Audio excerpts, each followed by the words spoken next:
Muy buenas tardes, buenos días, buenas noches, sean todos bienvenidos al primer video de este maravilloso canal, el canal Ali Paracat, en el cual vamos a hacer alusión, vamos a hablar de noticias de videojuegos, vamos a hablar de review de videojuegos, vamos a hablar en definitiva de todo lo que tenga que ver con el mundo de los videojuegos y cómo no, qué mejor forma de empezar este maravilloso canal con la review de uno de los videojuegos a nivel personal, de los más importantes, pero también a nivel del mundo de los videojuegos en general de una forma objetiva, un juego que ha impactado muchísimo en el medio, un juego que ha hecho que los indies den el siguiente paso, aunque ya lo estaban dando, ¿no? Pero un videojuego que impactó tanto de forma positiva como negativa en el mundo de los videojuegos y que me gustaría traer a introducción en el primer video de nuestro canal, y este tiene que ver con el aclamadísimo Hollow Knight Silksong.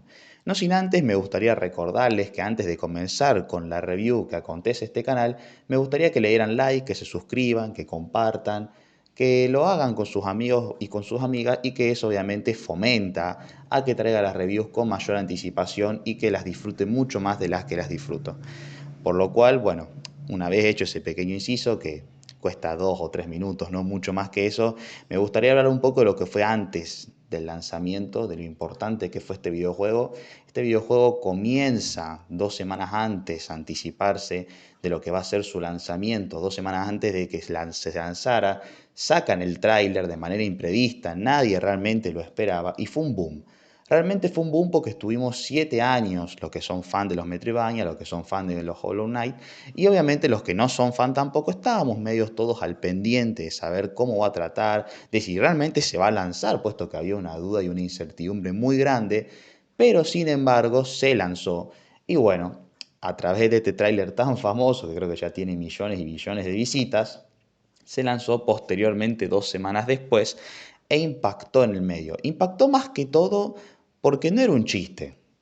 Era un chiste para los que creían que no se iba a lanzar, puesto que Tim Cherry estaba en el secreto, realmente no publicaba nada. Era ese silencio el que hacía que el morbo del juego, que el FOMO, como se le dice ahora, fuera cada vez más a mayor, ¿no? Y esto hizo que haya como un aura de misterio, un aura de expectativa, y esa expectativa era muy grande, más grande de lo que cualquier indie pudo haber tenido alguna vez.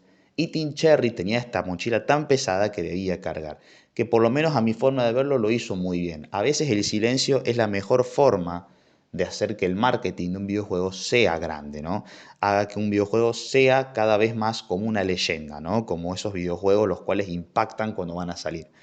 Pero a partir de eso, a partir de la gran expectativa, del morbo, de todo lo que fue esa aura de misterio, como dije anteriormente, Tim Cherry se pudo haber aprovechado de eso, pudo haber sacado muchas campañas publicitarias, y me quiero detener en esto, pudo haber influido mucho en el precio del juego. Recordemos que Hollow Knight Silksong ha salido justo en un año en el cual los videojuegos grandes, los videojuegos AAA, los videojuegos de una calidad altísima, han salido 70, 80, $90 o mucho más.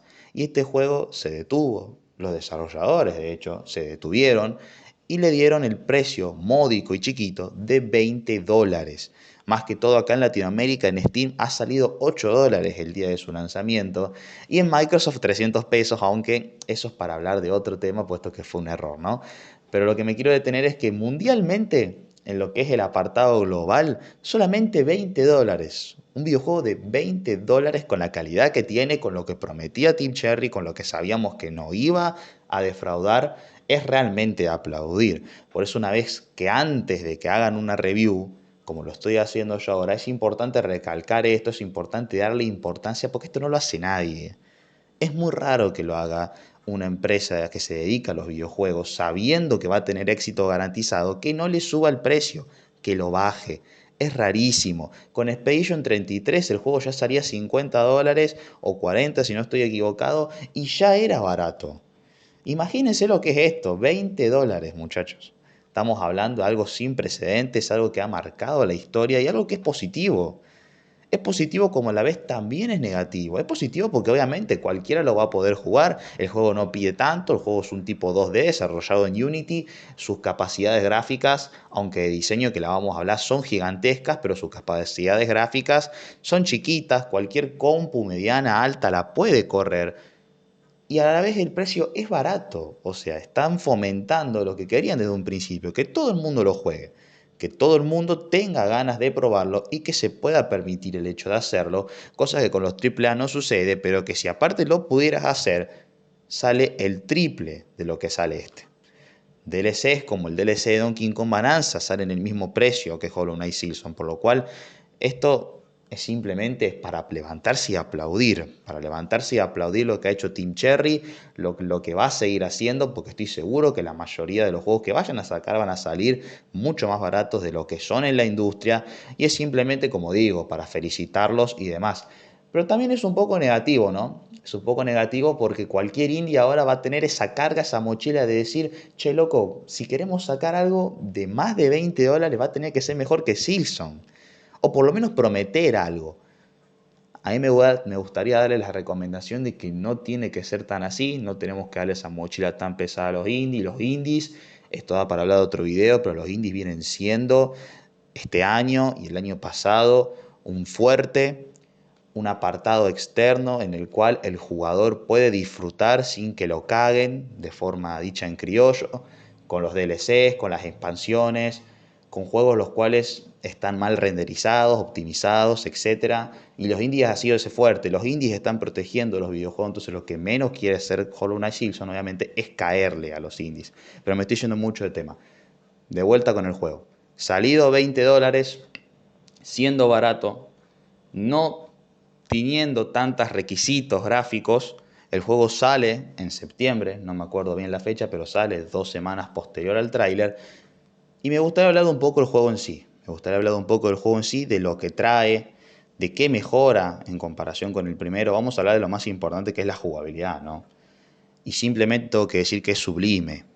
Estamos hablando de un videojuego en el cual ya el primero, el que no jugó el primero, voy a hacer una breve explicación. El primero tenía 6 o 7 movimientos, te movías de izquierda a derecha, saltabas, tenías doble salto, podías hacer el golpe abajo, podías hacer el golpe arriba, podías teletransportarte, podías usar la cumbre de cristal, que era un movimiento que te hacía volar de derecha a izquierda. Es decir, era un movimiento frenético, era un movimiento rápido. Los Metroidvanias te exigen tener un movimiento rápido porque si no, a tener un mapa tan grande, tan variado y que te hace perder, es aburrido o se vuelve tedioso que el movimiento sea lento. Y Hollow Knight Silksong tenía también esa carga. Y déjenme decirles que la cumplió con todas y las expectativas que tiene. Ya Hornet no es que tiene el dash como lo tenía el caballerito en el uno, sino que directamente corre. Y esto es importantísimo aclararlo, que el movimiento es frenético. Una vez que jugás a Silksong, terminás Silksong, con todas las habilidades, con doble santo, con la danza punjante que hace que Hornet se teletransporte un poco hacia la derecha o hacia la izquierda, con el dash, como lo dije anteriormente, como el salto hacia arriba, el salto, el ir hacia abajo, los ataques, el pogo, vamos a hablar del pogo, que el pogo también trajo controversia. Ha hecho prácticamente el doble de mecánicas que tiene el primero. Y una vez que vos volvés al primero, sentís que está lento el personaje, sentís que el personaje va lento y sentís que el dash no compensa el dash que tiene Hornet, que te hace correr si lo mantienes pulsado, la C o el círculo, dependiendo de lo que jugués, ¿no? Obvio. Entonces ya a partir de lo que es la jugabilidad es bastante sublime.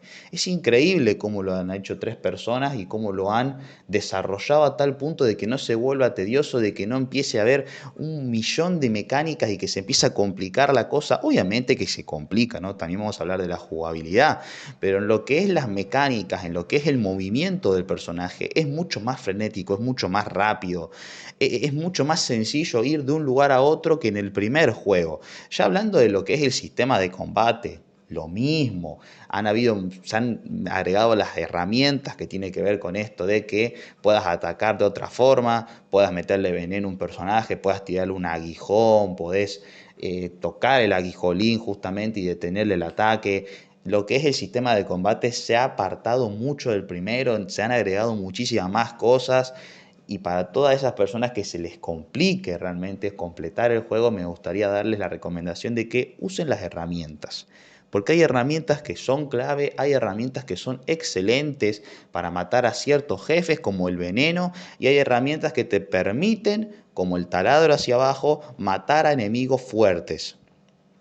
una vez hablado de lo que es la jugabilidad, lo que es el movimiento, que les vuelvo a decir, el sistema de combate sublime con las herramientas, con los blasones, que podés permitirte cambiar el tipo de ataque de acuerdo al blasón que quieras usar. Si querés usar el del cazador, pega por doble, pero es más lento. Si querés usar del que está atrás de la primera zona, que es como que como que imita los movimientos del caballero, son más rápidos, pero los movimientos son más chiquitos, permite poco margen. Es decir, hay un montón de cosas para cambiar, hay un montón de cosas las cuales te permiten jugar como vos quieras. Es realmente casi imposible criticar o darle algo malo a lo que es la jugabilidad. Y eso simplemente te das cuenta al jugar el primero de vuelta. Vos jugás el primero de vuelta y es lento, se siente hasta tosco por un momento y eso habla muchísimo de lo que hizo Silson. No me quiero detener también para hablar del soundtrack. Cada zona a la que entras, cada jefe, cada acción, cada movimiento que haces, todo tiene su banda sonora y la banda sonora es sublime. La banda sonora hecha por Christopher Larkin, hago el inciso porque este tipo lo tienen que ir a buscar a Spotify, le tienen que dar todo el amor posible porque es un genio. Estamos hablando de alguien que ha creado temas icónicos en el primero y que en el segundo, por lo menos a mi forma de verlo, no decepcionó. Sí es cierto que en el primero hay temas muy icónicos, hay temas que tienen una enorme carga de calidad, pero en el segundo siento como que hay una balanza en todo, siento como que todos los temas son buenos y en el primero siento que hay 5 o 6 temas que son excelentes, sublimes, un 10, pero que el resto va de 3, 4, no sube mucho más que eso. Sin embargo, en el segundo todo tiene una carga sonora de la reputísima madre, todo se siente bien, todos los sonidos de las cosas, como dije anteriormente, cada zona tiene una banda sonora exquisita que realmente te hace sentir de lo que estás. Cuando vas a la médula, sentís que estás en una zona de lava. Cuando vas a la ciudadela, sentís que estás en una zona olvidada. Es decir, conecta perfectamente con el mapa, conecta perfectamente con todo lo que tiene que ver el juego. Si hay una zona de nieve, te vas a sentir como si tuvieras una zona de nieve. Si estás en una zona de lava, como dije anteriormente, sentís que estás en una zona de lava. Si te metes en el recuerdo de alguien, sentís que estás en el recuerdo de alguien. Es realmente incriticable hablar del soundtrack de este juego porque es simplemente sublime. Estamos hablando de algo que, vuelvo a repetir, es simplemente hermoso y que incluso podés llegar a escuchar el soundtrack sin jugar el juego y te vas a maravillar igual, por lo cual no hay mucho que criticar en este aspecto tampoco. Sin embargo, algo que quiero criticar y quiero hablar un poco es de la narrativa. Es obvio que el juego salió apenas hace un mes, o creo que tiene un mes de cumplido, no mucho más que eso. No hay mucho que hablar de la historia, no es mucho que le interese al resto tampoco. Sin embargo, me gustaría detenerme en el momento en el que me doy cuenta que la narrativa no se siente tan novedosa como el primero. En el primero todo lo que ves se siente innovador, todo lo que ves se siente increíble, lo que pasa con el Rey Pálido, lo que pasa con el Hollow Knight, lo de las vasijas, quién sos vos, que descubrís que al final sos una vasija fallida, pero al final sos la verdadera. Está excelente todo. Y en el segundo siento que hicieron lo mismo. Ahora, en vez de la oscuridad, en vez de detener a Radiance, tenés que detener a la Madre Seda, que es una especie de Radiance. Ahora no es tanto la oscuridad, sino que es la seda, por eso se llama tela lejana. Está excelente la armonización, el conjunto de las cosas que hace que se unan, que se sientan bien, que se siente como que estamos en armonía, pero es como que ya lo viví. No sé si se entiende y estoy seguro que el que haya jugado el primero entiende la sensación de que el segundo ha hecho lo mismo pero distinto, ¿no? Con que en vez de la oscuridad sea la seda, con que en vez de que Radiant sea la madre seda, con que los personajes, algunos, son icónicos, pero que la mayoría no llaman tanto como llaman en el primero. A lo mejor es porque simplemente el hype mata, y esto puede ser porque he visto a varios personajes que son más complejos que varios de los de la primera entrega. Como por ejemplo, el que te mejora el arma, el aguijón. Pero sí es cierto que la narrativa no busca impresionar, la narrativa está, pero no te va a volar los sesos, no vas a encontrar una historia súper compleja, una historia de 8, 7 y medio, está bien, está entretenida, hay momentos en los cuales pega un pic como cuando visitas los recuerdos de Hornet en el acto 3. Creo que se dieron cuenta que la review tiene spoiler, pero bueno, era obvio, ¿no?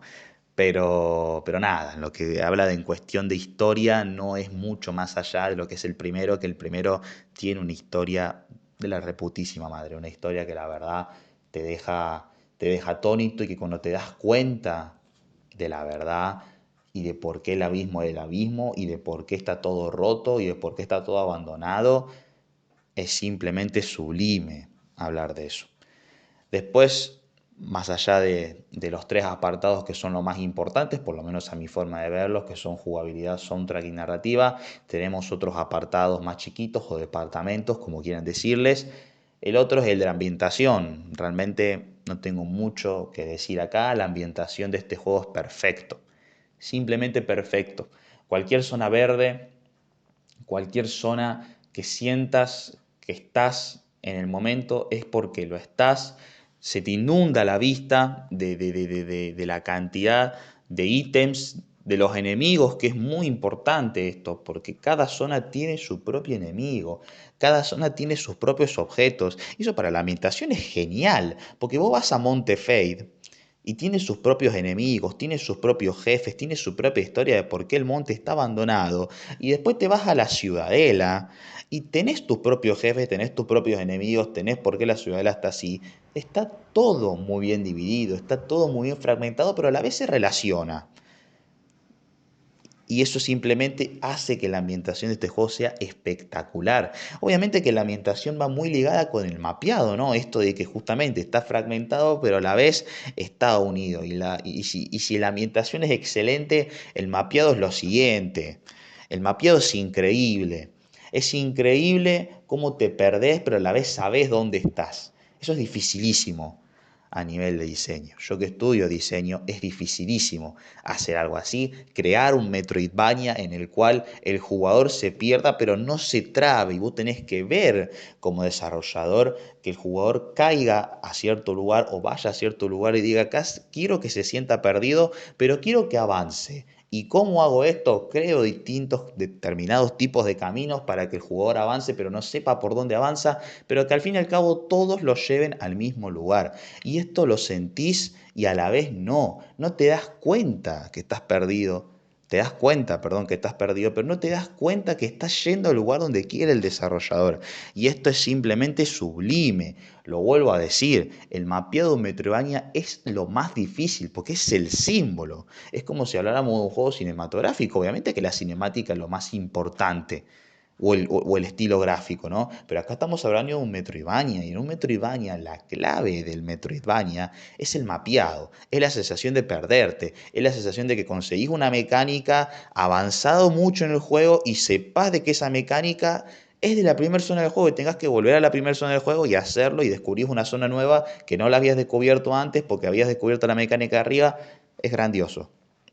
Simplemente es grandioso y Hollow Knight lo hace a la perfección, como en todo momento. Sabés que hay una zona que podés conseguirla con el doble salto que conseguís en el Monte Fate, pero vos te diste cuenta de eso y cuando las conseguís decís, che loco, pero abajo en la médula había una zona en la cual hacías doble salto. Perfecto, realmente perfecto.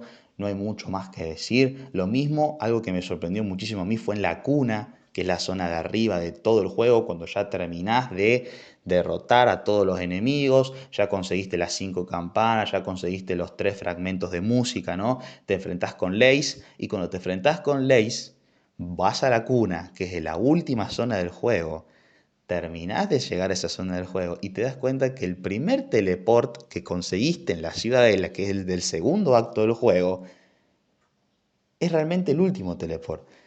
Esos momentos que están espectaculares porque te das cuenta que en todo momento estuviste al final del juego, pero nunca pudiste ir. No sabías en dónde estabas.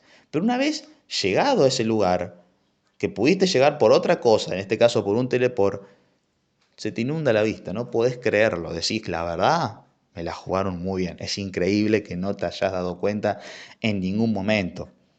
Es increíble, sinceramente es increíble. Y momentos como ese hay un montón. Momentos en los cuales estoy avanzando, estoy llegando a zonas las cuales no sé ni dónde están y de la nada conecto con otras y simplemente es una locura. No te das cuenta en ningún momento hasta que realmente lo ves. Y me quiero detener en el ritmo. Un juego que es tan grande, un juego que como dije tiene 28 mapas y todos de distintos colores, de distintos palos. ¿Cómo puede ser que un juego tan grande no pierda la calidad en ningún momento y que su ritmo sea siempre altísimo? En todo momento estás divirtiéndote, no te estás aburriendo.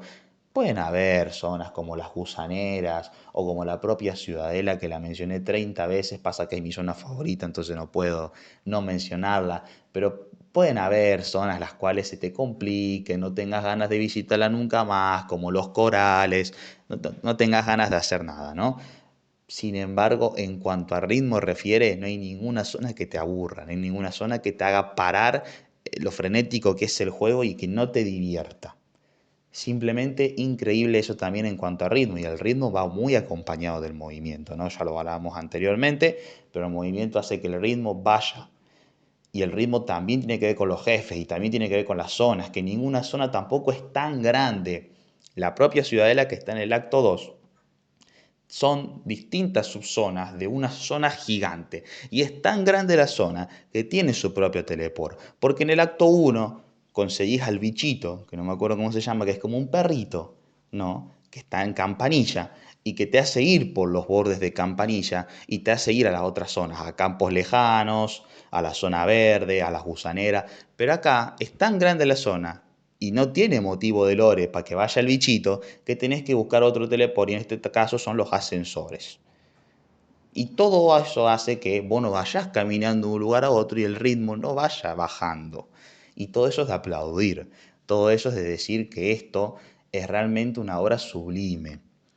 Y por último, o anteúltimo, porque quiero dejar una pequeña sorpresita al final, vamos a hablar de probablemente mi segundo aspecto favorito en el juego, que es el diseño artístico. Estamos hablando de probablemente el juego con el mejor diseño artístico que hayamos visto nunca. Un juego que tiene más de 100 capas en todas las zonas y que realmente no importa si es 2D, no créanme que no importa, que el juego es hermoso, el juego es bellísimo.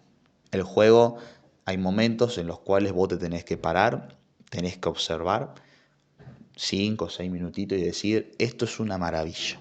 Esto tiene algo que no lo tiene otro juego, no sé cómo explicarlo, pero es que el solo hecho de que esté dibujado a mano le da otra sensación, le da otra forma de verlo y simplemente te hace pensar que es un 10. Este juego a nivel de arte es un 10. Este juego podría ser un libro de arte y absolutamente nadie se quejaría. Y seguramente tengo un libro de arte, porque el arte es impresionante, porque es impresionante todas las capas que tiene, todas las capas que tiene y cómo cada capa le da otro sentido al juego. El primero fallaba mucho en esto. El primero tenía pocas capas, unas 10, 11. De hecho, la primera zona no tiene muchas capas, porque es literalmente un borde negro. Pero en este, hasta el abismo, que es la última zona a la cual llegás del juego, del acto 3, y es literalmente el abismo, o sea, es negro, no tiene nada para mostrar, es una zona de vacío puro, tiene hasta capas. Sorprendente, porque tiene distintas capas de negro, o sea, hay que hablar de todo cuando hablamos de esto y simplemente los detalles asombran, dejan ver que este juego estuvo hecho con un cariño, con una sensación de decir vamos a darle a los fans lo que quieren porque los queremos. Sin embargo, todas estas ventajas que di, todas estas cosas que hacen que el juego sea sorprendente, según varios críticos, la cagan con la dificultad. Quiero hacer un inciso muy importante con la dificultad, porque obviamente, y lo quise dejar para lo último, para mencionar todos los aciertos que tiene Silson, obviamente que la dificultad es para algunos una falencia y para otros un acierto. ¿Por qué falencia?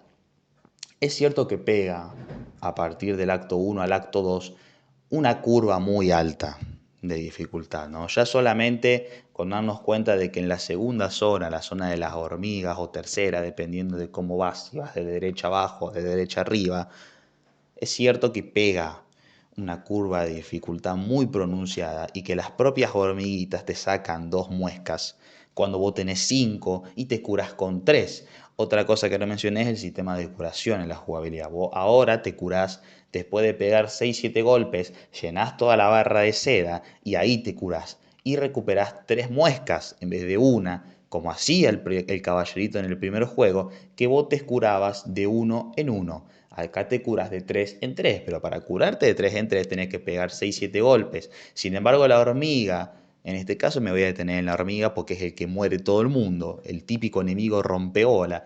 La hormiga te saca 2 de vida, se mueve rápido, se aleja, se mete en la tierra, sale y te saca 2 de vida cada vez que te golpea. De 3 golpes te mata. Recordemos que tenés 5 muescas, obviamente puedes llegar a tener hasta 10, pero eso es mejorando las muescas que se consiguen en todo el mapa, así que es imposible que para ese punto tengas más de 6. Por lo cual es cierto que pega un subidón, pero vuelvo a repetir, no es nada del otro mundo. He jugado a juegos más difíciles y yo estoy seguro que la gran mayoría jugó a juegos más difíciles que Silksong. Silksong simplemente lo único que hace es poner una nueva forma de dificultad en la mesa. Era obvio que el juego no iba a ser igual de fácil que el primero. El primero no es fácil, ¿no? En absoluto, porque es un Metroidvania y tiene una dificultad de 6-7. Pero obviamente Silksong, antes de que sea juego, estaba pensado para ser DLC. O sea, ya desde el principio te estaban anunciando que iba a ser un juego totalmente más difícil que el primero. ¿Y cómo hicieron para que sea más difícil? Primero el movimiento. Si es más frenético, como dije, obviamente los movimientos van a ser más rápidos, los movimientos del enemigo van a ser más rápidos, los movimientos de los jefes van a ser más rápidos, las plataformas van a ser más rápidas. Obviamente que es todo más complejo. No sé si difícil, pero complejo lo es. En cuanto a los enemigos, se han vuelto más difíciles. Tienen más patrones de ataque. Hay enemigos enteros, los cuales podrían ser jefe de Hollow Knight. La mosca del primer juego, de prácticamente el segundo, el primer jefe del juego, en el segundo juego podría ser un enemigo cualquiera. Y no estoy exagerando, podría ser un enemigo de abajo de la zona, de las gusaneras, y nadie se molestaría. Por eso en el segundo juego hay enemigos los cuales sacan incluso hasta 3 de vida y que podrían ser mini jefes, pero que no, son simples enemigos. Esto es increíble, ¿no? Sin embargo, me gustaría decir que es como todo en la vida, es una mecánica que uno se acostumbra, es una mecánica que uno le da tries, hasta que la aprende, y cuando te la aprendes, el juego se vuelve totalmente disfrutable. Uno, en las primeras 3 horas de juego, se muere, mucho, pero una vez pasadas esas 3 horas, uno aprende y entiende cómo es el movimiento, entiende cómo tiene que saltar. Hablando del pogo, el pogo en este caso va de izquierda a derecha, no va para abajo derecho. ¿Eso qué quiere decir? Que cuando vos quieras pegar a un enemigo que está exactamente abajo tuyo no le vas a pegar. Te vas a mover para la izquierda, entonces no le vas a pegar. En cambio, ahora tenés que calcular que el enemigo esté abajo a la izquierda tuyo y entonces le pegás. Es diferente, no es más difícil, es diferente. Es lo mismo que el primero, pero en vez de pegar para abajo, pega para los costados. Incluso te diría que hasta es mejor porque podés abarcar 2 frentes. Entonces, simplemente lo vuelvo a decir, es diferente. Es cuestión de acostumbrarse, es cuestión de darle intentos.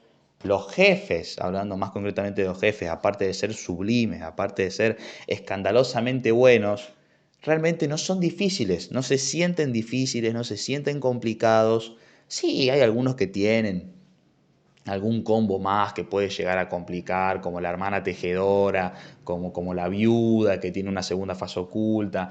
Puede ser, como la propia madre seda que lo nombré anteriormente, como Lace perdida en el acto 3, pero esos ya son jefes ocultos. En lo que son jefes obligatorios de juego, no hay ninguno, a excepción de justamente la hermana tejedora, que se te complique tanto. No lo hay. Y de hecho la hermana tejedora ha sido nerfeada hace poco, saca uno de vida, o sea que menos va a molestar ahora. Capaz la mosca de páramo gris, pero tampoco. Entonces, no hay mucho que comentar en cuanto a lo que es la dificultad. En cuanto a lo que es dificultad, yo simplemente recomiendo que se juegue al juego, que se le den los tries que se tienen que dar, que el juego es realmente disfrutable una vez lo entendés. Y lo que me gusta del juego es que tiene momentos troll. Y uno en el principio se enoja. uno al principio le molesta, uno al principio dice la puta madre,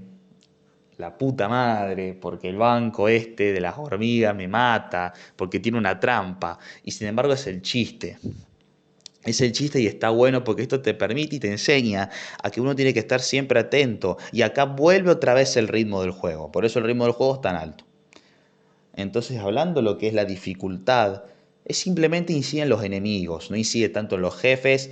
Las zonas puede ser, hay algunas zonas como por ejemplo para conseguir el doble salto, el monte, la losa, zonas las cuales son opcionales. En cuanto a zonas obligatorias, no hay realmente una que sea muy complicada como para decirse uno mismo, che loco, esto es imposible. No hay un sendero del dolor en las zonas principales para llegar hasta el final. Ya una vez llegado al final y queriendo expandirse y ver el 100% del juego, hay una zona que sí, hay una zona que es bastante pesadita y estamos hablando del pantano, estamos hablando de esta zona de mierda, de cruces infectados, creo que se llama, si no estoy olvidado, pero la zona del pantano a la derecha, voy a decir por las dudas, lo haya dicho mal el nombre, pero ¿qué es el chiste que tenga una zona difícil? Porque el primero lo tiene, si el primero tiene una zona difícil, ¿cómo el segundo no lo va a tener?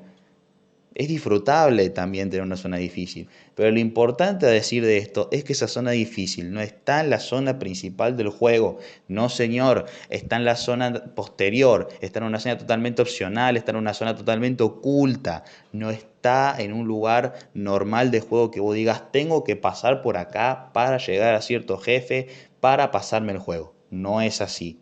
En cuanto a zonas obligatorias, que son probablemente los musgos, la médula, los campos lejanos, la ciudadela, las gusaneras, la cuna, no es tan difícil esas zonas. La losa probablemente no son difíciles, no son zonas locas, páramo gris tampoco, no son zonas que exijan mucha dificultad. Por lo cual, para cerrar un poco, me gustaría que todo el mundo lo juegue este juego. Es totalmente recomendado. Es un juego que en mi opinión personal tiene una nota de 97 de 100. ¿Por qué 97? Porque realmente no logré encontrarle ningún defecto que no sea la historia. Pero es que la historia tampoco es un defecto, sino que la estoy comparando con el primer juego. La historia en sí no tiene defectos. El único defecto que le puedo encontrar a este juego, por eso le pongo un 97, es que es 2D y que es un Metroidvania.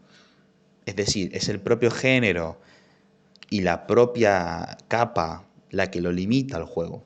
No le puedo poner el mismo puntaje a un juego 2D excelente de 10 que un juego 3D excelente de 10. Porque un juego 3D es más difícil de diseñar que un juego 2D.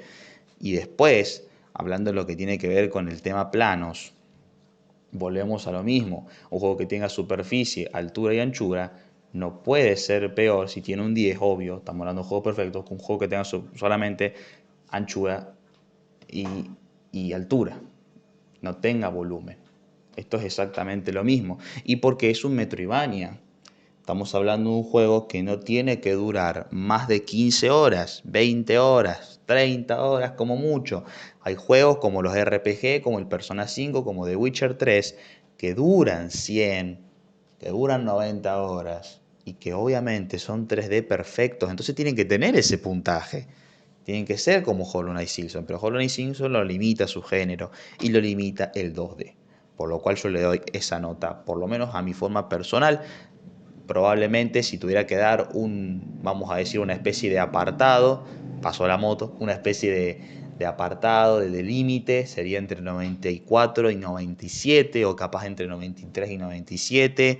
Cuando hay una diferencia de 3 puntos yo no me enojo, es decir, hasta el 94 me parece que está bien. Ya a partir de ahí empiezo a no molestarme, pero sí a ver que no se entendió mucho la razón del videojuego. Pero como para dar un veredicto final y cerrar con el video, me parece que es un juego que es totalmente recomendado, que todos sus aspectos, los cuales fui nombrando, son totalmente positivos, que el único negativo podría ser el propio género, que podría ser el propio 2D, las capas, que la narrativa no es tan impactante como en el primero, que hay zonas a las cuales podrían borrarse el juego como cruces infectados, pero que a la vez le agregan como esa chance de reto para los que busquen retos.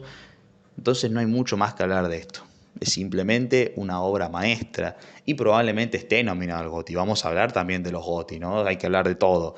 Pero bueno, cerrando con el video y dando mi veredicto final, es un juego de 97, es un juego totalmente recomendado y es un juego que hay que darle la chance a cualquiera, le guste o no el Metroidvania, porque este juego es simplemente histórico. Saludos a todos los que hayas han quedado a ver el video hasta el final, realmente es un logro muy importante, súmenlo a su lista de currículum y nada, les mando un abrazo muy grande y nos vemos en el siguiente. Chau, chau.